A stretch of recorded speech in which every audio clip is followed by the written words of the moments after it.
And take advantage of grandparents, huh? Scammers are telling anyone this holiday season they're going to go after your grandparents, especially loved ones like grandma and grandpa. I know, it's terrible.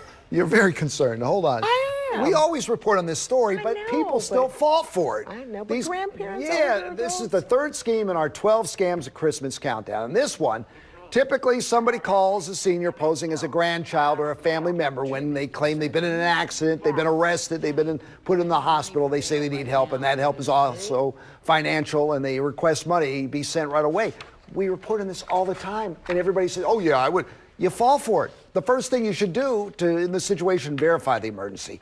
Resist the urge to act immediately, no matter how dramatic the story is. Verify the caller, ask them questions a stranger wouldn't know, okay? Check the story out, call a friend or a family member. Don't wire any money, and report any possible fraud to the Federal Trade Commission. In 2016, the FTC received nearly 15,000 imposter family complaints. So if you'd like to check out other holiday scams, visit abc2news.com/consumer.